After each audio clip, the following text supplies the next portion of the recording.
Why don't you tell us a little bit more about yourself and what you do here at Manlove Psychiatric Group? My name is Mandy Meredith-Dunlop. I'm a TMS tech here at the Manlove Group, and I joined the team in February of 2018. My job is to safely oversee the administration of TMS treatments and offer health and fitness guidance while people are receiving their care. While you've seen patients undergo TMS treatment here, what kind of changes have you seen them go through? Wow, And seen, if you have any stories to relate. okay. Well, I've seen dramatic changes in MADRS scores. Patients who came with scores that were in the severe category above 34, dropping down into the normal range between 4 and 6. The quality of life that they have been able to share with me, how it's improved, has been absolutely indescribable. You just mentioned something called MADRS scores. Can you explain to us a little bit more about what that means? Can I grab it and show it to you? You sure Those can. are actually those. We'll just do an awkward.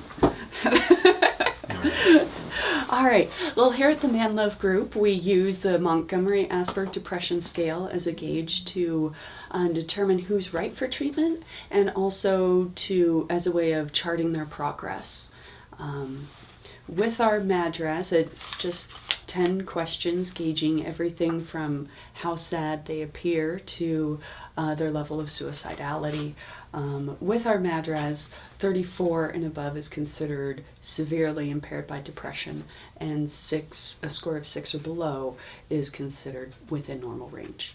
Is that the case, that score of 34 and 6, for example, those that you had mentioned, are those the usual range for MADRS scores, or I should say, is 34 a universally bad number to have on that, or is it a good number? No, lower is better. Okay. With this metric, 34 is considered, and above are considered severely impaired by depression.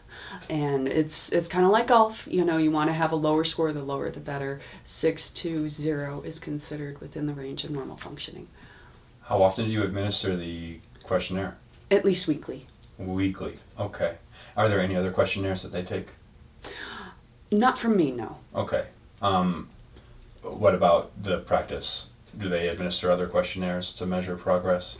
I do believe that the other practitioners usually stick with the MADRS as well. Okay. And they administer it on a slightly different timetable with whatever works for them. And with MADRS, is that basically similar to PSQ-9? Yes. Okay. Gauges the same impact on people's lives that depression And the has. MD. Mm-hmm. Okay. Have you had any personal experience with TMS? Not until I had had a chance to move up here.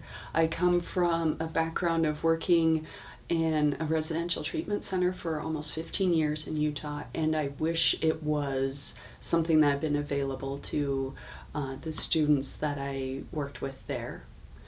How do you describe TMS to patients who are undergoing it for the first time? Well, I'll tell them that TMS is a machine that is going to administer a very low dose of electrical stimulants that will stimulate a part of their brain that is involved with mood regulation. They will hear little clicks, and they may feel a little bit of tingling in their scalp, but it will not be painful, and it will not impair their ability to go on with their daily life after the treatment. Your role in coordinating their physical health program with exercise training, have you seen any correlation between them doing TMS and being more motivated to do the exercise, or vice versa? And what does the program consist of? What do you start them out on? Well, generally what I've observed is when people start to feel better after a week or two of TMS, they're a lot more motivated and able to do the things that they know they probably should be doing anyway with their health. Where I generally start them out is we fill out a wellness journal every week for especially as I'm getting to know them, so we can see what their strengths are and where we can see some opportunities for improvement.